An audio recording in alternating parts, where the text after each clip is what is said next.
안녕하세요. 이제 완전한 가을입니다. 여기 어울림누리에 오는 길에 보니까 가로수 은행나무들이 벌써 노란빛을 띠기 시작했더라고요. 오늘 깜짝 놀랐습니다. 그래요? 네. 우리의 시간은 어떻게 흘러가고 있는 것일까요?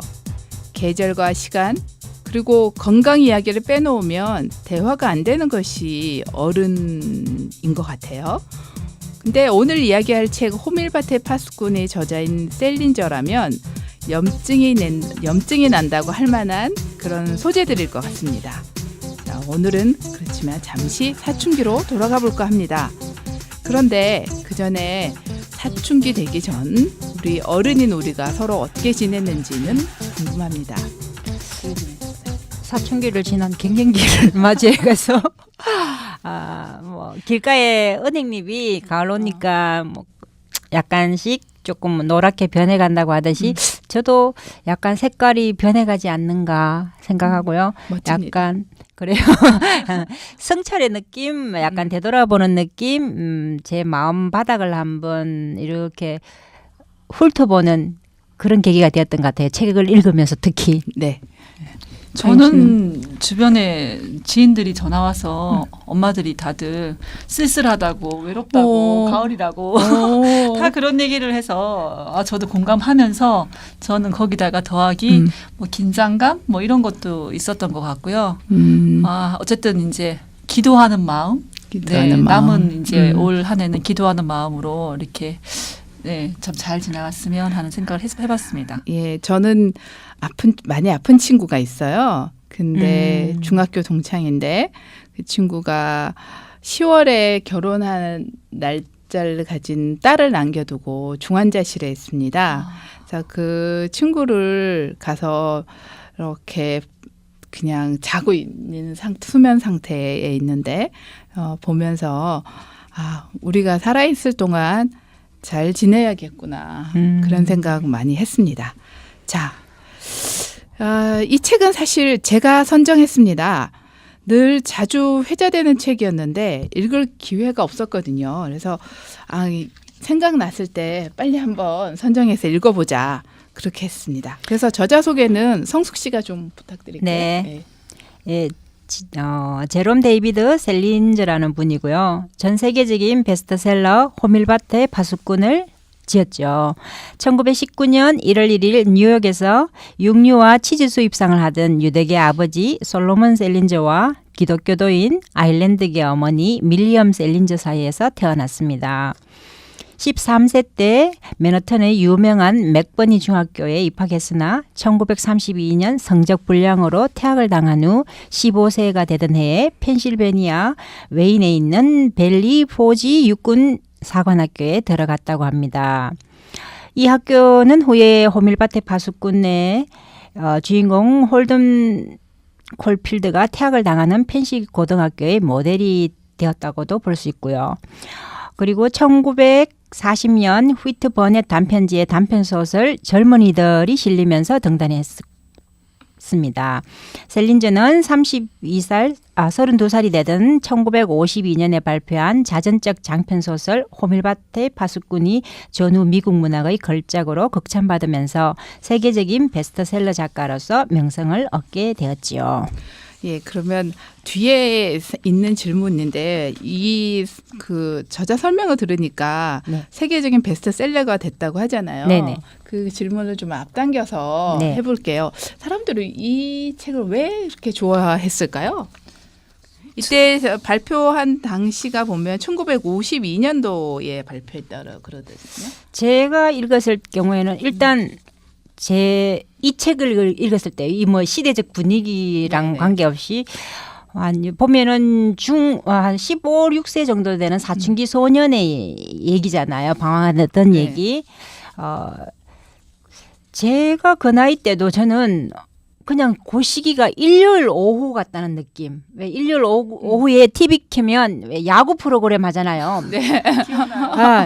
9회 말까지 하는 그 지루함. 네.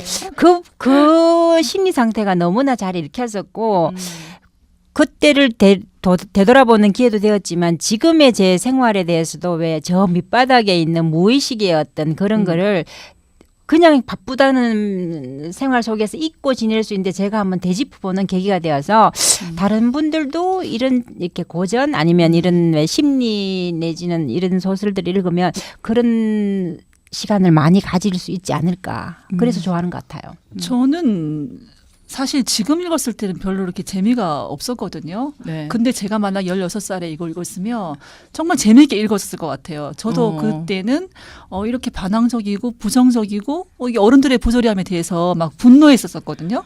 그래서 조숙했다. 네, 많이 조숙해서 그러니까 저는 읽었어요. 그때 네, 부조리란 네. 단어도 몰랐어요. 저는 알았어요. 부조리를 알았고 그래서 되게 이 책이 감동적이었을 것 같아요. 근데 지금 저는 많이 바뀌었거든요. 그러니까 그때 그 감정이 달라졌으니까 지금은 오히려 이 책이 좀 와닿지 않고 오히려 16살 소년이 직접 쓴 거 아닐까라고 싶을 만큼 이 책이 좀 이렇게 어리게 느껴졌었어요. 저는 어리게 느껴졌었다. 네, 네. 근데 어른들보다는 오히려 그런 청소년들이 더 좋아하지 않았을까요? 이 책을? 저는 그렇게 생각을 해봤어요. 실제로는 이제 어른들이 워낙 좋아했기 때문에 상도 주고 막 책을 많이 팔았죠. 이걸 실제 학생들보다는 어른들이 더 많이 읽었을 것 같아요. 어른들이 좋아해야 책이 많이 팔립니다. 이거 네. 출판업자로서 하는 그러면 어른들이 자각하기 시작해서 이 책이 네, 여기에 보면 네. 이제 굉장히 사실은 이렇게 굉장히 그 당시에서로 봐서는 굉장히 자극적인 책이었다고 합니다. 그래서 네, 역설도 되게 성교라든가 아니면 그 이렇게 당시 시대적 그렇죠. 배경 예, 생각했을 뒤에도 때는. 저희가 얘기할 때도 나오겠지만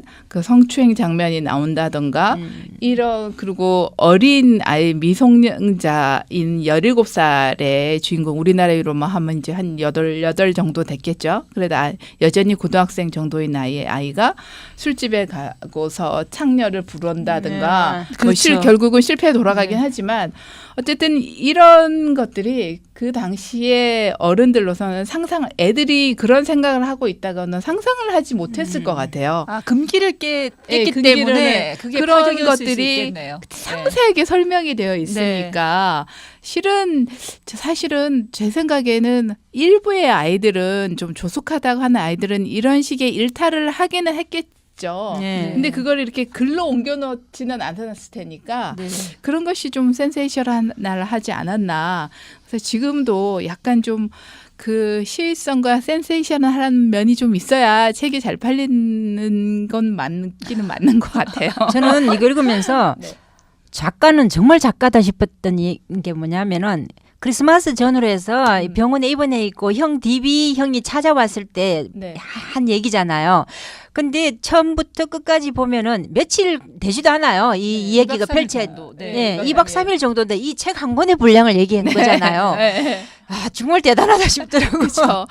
아마 우리의 생각의 흐름을 상세하게 쓰면은 그렇게 될 것 같아요. 근데 저희는 사실 의식을 별로 안 하고 살잖아요. 근데 이 작가는 그런 이 창작이면서도 꼭 이 아이의 머릿속에 들어갔다 나오는 것처럼 상세하게 쓰는 점이 정말 작가인 것 같아요. 우리가 이런 얘기를 하니까 좀 줄거리가 궁금하실 것 같아요. 정민 씨가 줄거리를 간단히 좀 소개해 주세요. 네.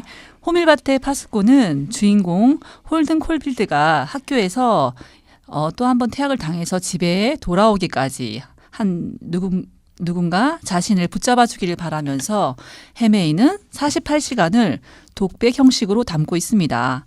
이 책은 거침없는 언어와 사회성 짙은 소재로 출간되자마자 엄청난 논쟁을 일으키며 베스트셀러가 되었는데요. 영화계는 물론 사이먼과 가펑클, 그린데이, 오프스프링, 빌리 조엘 등 수많은 뮤지션들을 콜필드 신드롬에 빠지게 하였고 20세기 최고의 미국 현대 소설로 칭송받고 있는 책입니다. 지금도 매년 30만 부가 팔리고 있다고 해요. 존 레논이 암살되던 때에 피격자가 이 책을 들고 있던 것으로도 유명한데요. 호밀밭의 파수꾼은 학교에서 퇴학을 당한 문제아가 주인공으로 등장하고 거침없는 비속어 때문에 많은 중고등학교에서 금서로 지정되기도 했지만 지금은 20세기 최고의 베스트셀러이자 청소년들이 가장 많이 찾는 책 중에 하나라고 합니다. 네, 그러니까 결국은 일종의 성장 소설이라고 할 수 있겠죠. 이 책은 사춘기 소녀인 콜필드가 여러 번 학교에서 퇴학을 맞은 후에 며칠간 방황을 하고 있는 내용을 담고 있다고 합니다. 그러면 그 콜필드가 반항심을 가진 대상은 어떤 누구였고 또 어떤 것에 대해서 그렇게 반항심을 가졌을까요? 저는 읽으면서 처음에는 그냥 사춘기 아이의 뭐의 어떤 반항적인 그런 얘기인가 싶었는데 읽으면서 제가 굉장히 강하게 와닿았던 거는 정신분석가가 등장하고요. 친구 아빠.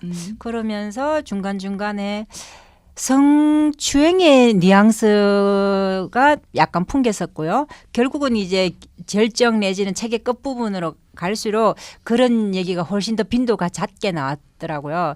그래서 제가 볼 때는 반항의 어떤 대상이 뭐 표면적으로는 이 책을 읽다 보면 어른들의 위선적인 모습 아니면 친구들의 그 어떤 뭐 그런 저속한 어떤 그런 바보 같은 모습이라고 표현하는데 본인 자신의 어떤 성추행적인 어떤 그런 경험에 대한 어릴 때부터 누적된 어떤 심리적인 반항심이 아닌가. 그게 물론 플러스 뭐 개인의 성격에 누구는 그냥 그 정도의 성추행을 대수롭지 않게 넘길 수도 있지만 민감한 얘 같은 경우 그게 차곡차곡 계속 쌓여왔던 게 아닌가 싶더라고요. 정임 씨는 어땠어요? 반항심을 가진 대상이 콜필드는 뭐라고? 네, 여기 보면 그 표현할 때 뭐 자동차가 조금이라도 긁힐까봐 뭐 걱정하는 어른들 뭐 혹은 뭐가 사고 싶어서 혈안되어 있는 그런 어른들의 어떤 물질 욕망과 그 가식에 대한 그런 얘기가 굉장히 많거든요. 그러니까 저도 생각해 보면 되게 이 나이 때 그런 것들이 많이 보였던 것 같아요.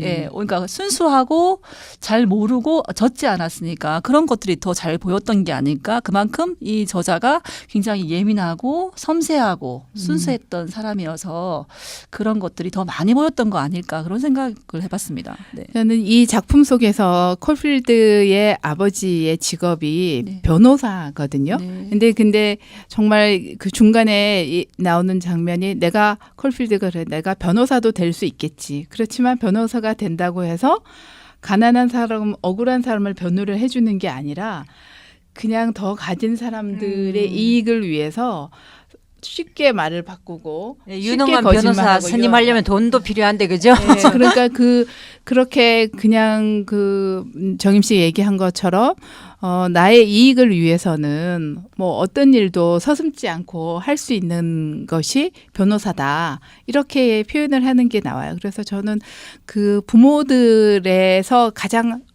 어린애가 가장 먼저 접하는 게 사실 부모들의 그렇죠. 모습이잖아요. 네. 그 부모들의 민낯을 남한테 보여주지 않은 민낯을 이 아이가 너무 네. 어릴 때부터 쉽게 늘 접했고 거기서부터 어떤 그런 반항심이 생기고 학교에 가서 친구나 선생님들에서도 그러한 순수한 면을 좀 보지 못했던 거.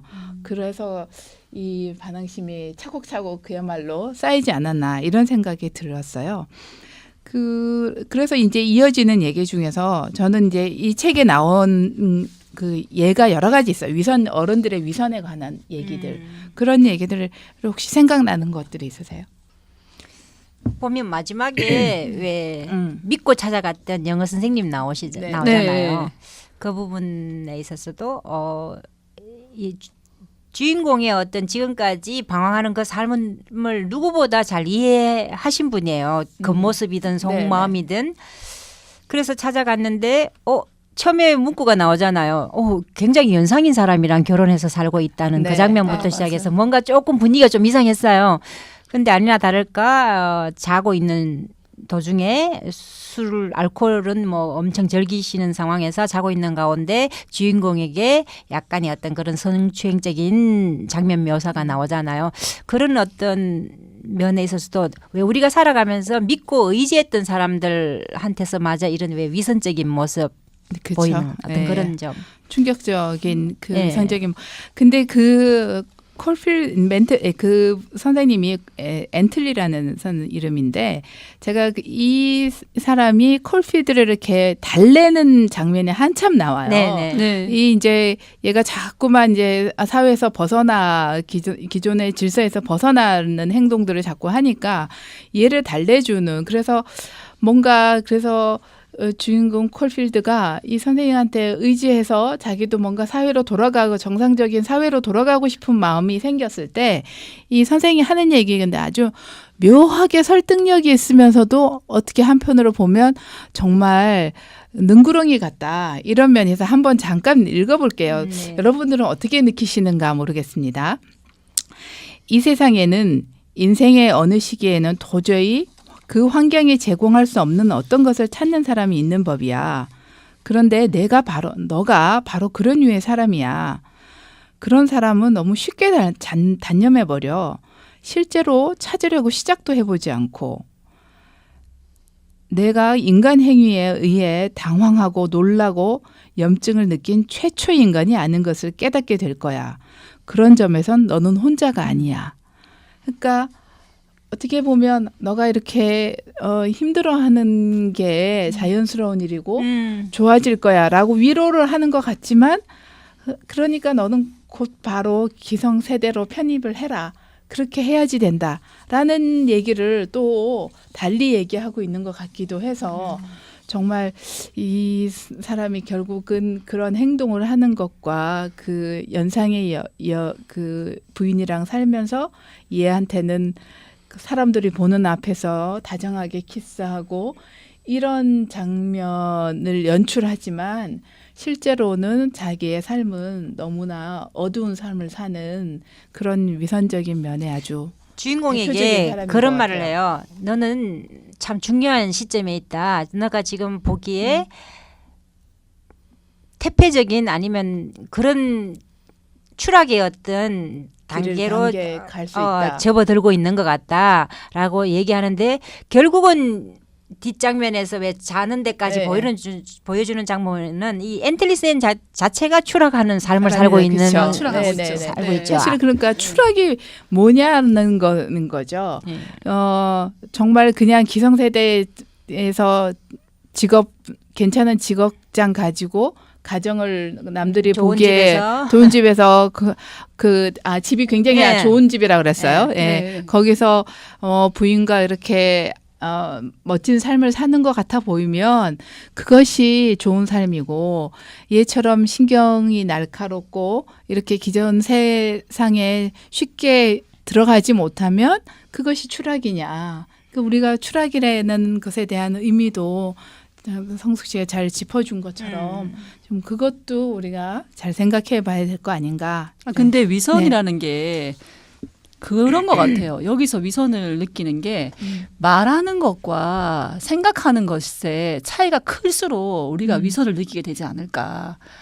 그러니까 저도 뭐 일상생활에서 예를 들면 제가 뭐 예를 들면 뭐 가게에 가서 물건을 샀는데 계약을 하기 전까지는 뭐 이렇게 해서 얼마예요 이렇게 느끼고 뭐 이렇게 그런 것들이 있는 것처럼 그 얼마나 차이가 나느냐 그 차이가 있는 것 같아요. 그러니까 말을 하고 있는데, 그러니까 변호사라는 직업이 그렇잖아요. 그쵸. 말과 말이 다 이루어지는 일들이잖아요. 네네. 그러니까 그런 환멸을 굉장히 많이 느낄 것 같고, 그 위선을 더 크게 느낄 것 같고, 맞아요. 예, 그러니까 생각과 말의 차이가 너무 클 때 우리가 위선을 가장 많이 느끼지 않을까 그런 그렇죠. 생각을 해봅니다. 그래서 그러다 보니까 이제 이 책을 읽으면서 계속 나의 사춘기는 어땠었지? 이런 생각들을 많이 했거든요. 그래서 여러분은 사춘기 어떻게 보내셨어요? 어른이 되기 위한 어떤 성장통 이런 게 있으셨나요? 저는 6남매 막내예요. 오빠 셋, 음. 언니 둘. 그래서 특별히 제 어떤 주장을 내세울 수 없는 상황이었어요. 지금 생각해도 그렇고 그때 실제로도 그랬었고. 그래서 저는 그때는 나는 사춘기 없이 그냥 지나가서라고 누구한테나 얘기하고 다녔어요. 네, 우리 네. 저희 애들한테도 그랬고. 그런데 지금 생각하고 지금 제가 왜 자꾸 뭐 제 심리 밑바닥 무의식을 살펴보고 싶고 뭐 성찰의 자세로 자꾸 돌아가고 싶고 하는 것 자체가 그 당시에 어떻게 왜 정리 못했던 어떤 심리적인 감정들이 있었기 때문이 아닌가. 그래서 지금 다시 어떻게 보면 약간 인생 정리하는 차원에서라도 자꾸 그때를 되돌아보면서 지금 자꾸 정리라는 말을 제가 굉장히 많이 하거든요. 마음의 정리 뭐 이런 거를. 그게 어떻게 보면은 사춘기였는데 사춘기를 몰랐던 거예요. 그게 그렇죠. 맞아. 이해돼요. 막연한 거 네. 있잖아요. 그냥 뭐 집 나가지는 않아도 예. 사춘기는 사춘기인 내가 거. 어떻게 해야 될 바를 모르는 것 자체였는데 지금 생각해 보니까 그런 심리 자체가 사춘기였던 것 같아요. 근데 그렇죠. 저는 반대로 저는 이 친구만큼은 아니지만 저는 진짜 사춘기답게 겪었거든요. 그러니까 너무 세상이 부조리하고 그 거짓이 많고 그 순수하지 못한가에 대해서 그러니까 울분을 정임 토했고. 씨는 이 책이 시시하고 그치. 재미없게 보이고 우리는 그치. 이미 다 겪었는데. 예, 저는 이거는 제가 15살, 16에 느꼈던 감정과 어떤 그런 거였기 때문에 저는 아마 이마만큼 저도 많이 생각도 많았고 고민도 많았고 그랬던 것 같아요. 불안했고. 근데 그거를 겪으면서 이제 점점 편안해지기 시작한 게 20살 이제 초까지는 그랬었는데 20살 넘어가면서부터 그런 생각을 했어요. 아, 내가 이렇게 불안하고 힘들고 이런 게 방황하는 게 자기 확신이 없어서 그런 거 아닌가 그런 결론에 도달했어요. 그러니까 자기 확신이 없으니까 내가 이렇게 힘들고 계속 불안과 부정과 우울과 이것이 반복되더라고요. 그런데 이제 그거를 생각하면서 자기 확신을 찾기 위해서 또 이제 노력하다 보니까 약간 이걸 올라왔다고 해야 되나요? 그러니까 저는 이제 바닥을 한번 찍고 올라오니까 이제 위로 올라만 가면서 이 책이 지루하게 느껴지는 거고 현재로서는 하지만 이 16세 이 사람의 어떤 그때 그 당시 시선이 저하고 그때 많이 닮아 있어서 그래서 야, 그때 정말. 읽었으면 정말 나도 좀 재밌었겠다. 저는 진짜 아무 생각이 없었는데 네, 저도 지금 돌아보니까 사춘기였던 것 같긴 해요. 왜냐하면 친구들이랑 잘 어울리지를 않았어요. 네, 콜필드처럼 우리 저희 당시에야 정말 부모님들이 이렇게 부유하지를 않으셨기 때문에 이렇게 집안에 대한 그런 반항 이런 것들보다는 저는 그래서 친구들이 어디 놀러 가자, 같이 가자 이러면 그래 갈게 이렇게 해놓고 나중에 그냥 안 가버린다든지 그래서 혼자 있는 시간 많이 좋아했었던 것 같고. 저는 저도 항상 한 그랬어요. 5-6명이 어울려는 다녔어요. 그런데 왜 항상 만나면은 그 규칙적인 분식점가가 먹고 깔깔거리고 오고 하는 가운데서 크게 뭐 의미 있다는 느낌은 안 들었어요. 그런데 그 친구들을 아직도 만나고 깔깔거리고 있으니까. 근데 그랬던 것 같아요. 그 당시 뭐 15, 16살 때 제가 작가의 기질이 없어서 그랬는지는 모르겠지만 정리도 안 되고. 아니 근데 그 느낌이 아까 신현이도 말씀하셨지만 사람을 이렇게 깊게 하고 이렇게 고뇌하게 하는 거는 결국 물질인 것 같아요. 저도 이렇게 집이 가난했던 편이었기 때문에 그 다른 거에 대해서 굉장히 울분이 많았어요. 아, 난 왜 이거 못하지? 나 왜 이거 안 되지? 그러니까 어린 마음에 그게 상처였던 것 같아요. 그러니까 맞아요. 그런 것들이 깊어지면서 생각도 깊어지고 저도 혼자 많이 놀고 그때부터도 책을 많이 썼었거든요. 그러니까 그 혼자 시간을. 어떻게 생각하면 네. 그 사춘기 때에 적절한 물질이 없는 것도 힘들지만 너무 많은 것을 제공해 주는 것도 아이들에게 별로 좋은 네. 건 아닌 것 같아요. 그렇죠? 네, 이렇게 그렇죠. 보면 제가 사소한 네. 행복 하나 얘기할까요? 저는 네. 6남매였잖아요. 초등학교 때 학교 갈 때 되면 오빠들 언니들이 다 우산 가져가고 저는 학교 갈 때 보면 우산이 없어요. 막내기 때문에 굉장히 그 보호를 받는 게 아니라 오히려 아니에요. 또 다 먼저 오히려 학교 가고 맞아. 왜 저는 근데 왜 나는 우산이 없을까 이 생각도 못했던 것 같아요. 그냥 원래 나는 그러면서 그냥 우산 좀 샀으면 좋겠다는 건데 요즘 그래서 제가 우산 볼 때마다 얼마나 고맙고 행복한지 몰라요. 제가 가방 안에 늘 넣어 다닐 수 있는 이 아이고야. 우산. 그러네. 요즘은 진짜 집에 우산 넘쳐나잖아요. 그죠? 네. 그리고 저는 콜필드처럼 둘째여서 네.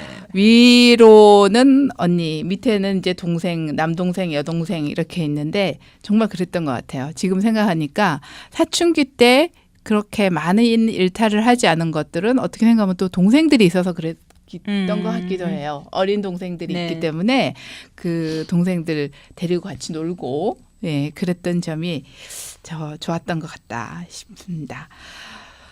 콜필드는 호밀밭의 파수꾼이 되고 싶은 꿈이 있었어요. 콜필드 호밀밭이라면 저희가 사실 잘 그 상상이 잘 안 되잖아요. 호밀밭이 잘 많지는 않지만 그래서 제가 상상을 해봤어요. 어떤 밭이면 좋을까? 제가 어렸을 때 시골 할머니 집에 가면 지금은 저희가 흔히 보는 그 벼농사 벼밭이 네. 있잖아요. 논이 있잖아요. 논에 가면 여름에 방학달에 가면 꼭 할머니가 새를 쫓으라고 그래요. 가면 그 화이화이 하고 네. 계속 새를 쫓아야 되는 거예요. 뭐 허수아비 뭐 참새들이 허수아비 이런 건 뭐 신경을 안 허수아비로 쓰죠. 그야말로 허수아비로 보고 사람이 가서 쫓아도 바로 옆에 있다가 오기 때문에 그런 걸 생각을 해봤어요. 그 논가에 그늘에 앉아 있다가 화이화이 한 번씩 하던 그 어린 내 모습을 다시 이렇게 상상을 하면서 어쩌면 이 아이는 그렇게 호밀밭에서 막 한가득 있는 아이들이 놀다가 절벽에 떨어질 것 같으면 딱 잡아주는 그런 역할을 하고 싶다. 정말 그 순수한 것에 대한 마지막 보루가 되고 싶다는 꿈이지 않았을까 이런 생각을 합니다. 성숙 씨는 어떤 예전에 혹은 지금 어떤 꿈이 소위 있을까요? 호밀밭의 파수꾼도 소위 일반 사람들이 꿈이 뭐야 했을 때 대답할 수 있는 그런 꿈의 종류는 아니에요. 아니죠. 그죠? 네네. 예. 저도 역시 그냥 지금의 꿈은 그거예요. 그냥 자유롭게 살고 싶다는 거. 이제는 특별히 뭔가 이렇게 물론 제가 두 아이의 엄마고 한 남자의 아내고 뭐 이렇게 가족 속에 네. 있지만 이미 한 50년은 이렇게 뭐 부대끼면서 남 눈치 보면서 살았었잖아요. 남은 한 20년은 그냥 피해줄 정도의 삶은 살면 안 되겠지만 그냥 왜 나쁘지 않다면 내가 원하는 자유로운 삶, 뭐 이렇게 혼자 생각하는 시간이든 여행하던 시간이든 어떤 거든 그냥 내 무의식 속에 있는 내가 원하는 그런 정신적인 자유로움 삶을 살고 싶은 게 꿈이에요. 앞으로 한 50년 남았을 수도 있어요. 너무 나머지 20년 그 가능성이 더 많아요. 나머지 30년 그 100세 중에 나머지 30년은 꿈도 기억 못하는 나이가 되지 않을까 싶어서. 네. 정희 씨는 저는 혹시, 신이 될 줄 알았어요. 시를 정말 좋아했고 또 어렸을 때부터 이제 책을 많이 봤으니까 그 시인의 삶을 되게 동경했거든요. 근데 시인은 못 됐지만 시인의 느낌은 알 것 같아요. 이제. 아니 신도 여러 가지가 있잖아요. 그리스 로마 신화에는 아니야, 그런 시를 쓰는 시인. 왜 이러세요? 그래서 근데 결국 시인이라는 게 말 걸기잖아요. 내가 사물한테 말 걸고 내가 사람한테 말 걸고 뭐 상대한테 이렇게 그 말 걸기니까 어떻게 보면 저는 말 걸기를 잘하게 되지 않았을까? 그런 생각을 해봤어요. 그러니까 내 꿈이 뭐였지 생각하다가 꿈은 못 이뤘지만 그래도 내가 조금 비슷하게 쫓아가려고 하면서 노력하면서 살고 있지 않을까? 그래서 항상 말을 먼저 거는 것 같아요. 어디 가든. 예. 저는 이 콜필드가 얘기한 것처럼 아무리 쥐어짜도 꿈이 없어요. 꿈이 많으셨을 것 같아요. 꿈이 없어요. 단지 콜필드처럼 제가 그래서 저도 막 쥐어짜서 생각을 해봤어요. 뭐였냐 하면 어렸을 때 그 할머니 집 가면 뒤에 작은 얕은 산이 있고 그 밑으로는 이제 강이 이렇게 흘렀어요. 네. 그 절벽 밑으로. 그 산 위에 항상 혼자 가면 이제 걸터 앉는 나무가 있거든요.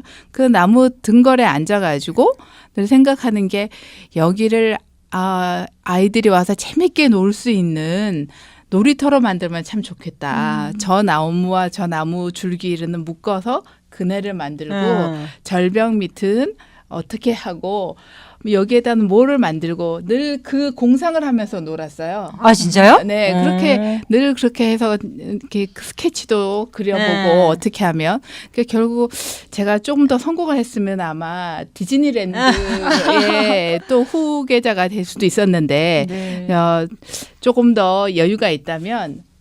지금은 그게 그래서 다른 TV 프로그램을 보면 요즘 자연인 프로그램 많이 보시잖아요. 네네. 어떻게 하면 내가 저런 걸 원했나? 이런 자연에 생각도 들어가서 자연에 네. 가서 왜 뭐 혼자서 막 맞아요. 이것도 만들고 저것도 만들고 막 그러고 사시잖아요. 근데 네. 저는 혼자 그렇게 산다기보다 그렇게 여럿이. 아이들이 와서 네. 재밌게 놀 수 있는 그런 공간을 생각했던 것 같아요. 아 그런 근데 꿈. 잠깐 들어요 그런 생각이. 네. 지금의 이제 우리 노년의 꿈은 공동체 이런 거 아닐까 생각이 같이. 들어요. 예, 예, 그러니까 예, 예. 뭐 밥도 같이 먹고 뭐 예. 책도 같이 보고. 자유롭대. 예, 자유로운 같이 하는 삶. 공동체인데 비슷한 사람들끼리 이렇게 어, 살면 외롭지 않겠다 그런 생각이 들어요. 네, 좋습니다.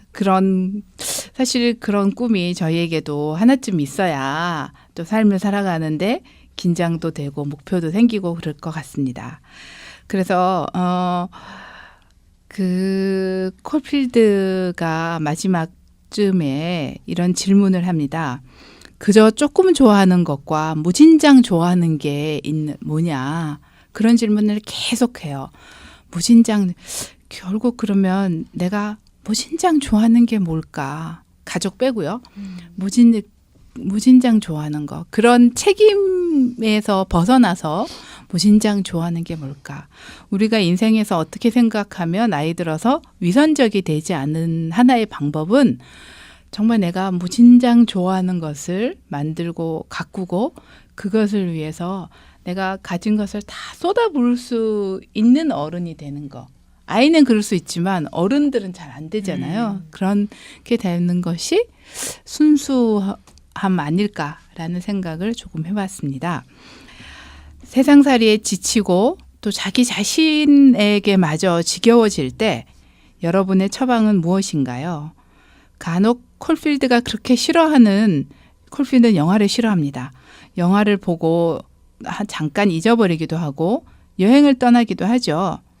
근데 멀리 가지 않아도 산책하는 정도라면 내게 있는 편견, 허위의식을 조금 떨어내고 피비와 같은 사람, 그렇게 순수한 사람을 알아볼 수 있게 되지 않을까요? 네, 이 가을 함께 잘 즐기시기 바랍니다. 들어주셔서 감사합니다. 감사합니다. 감사합니다.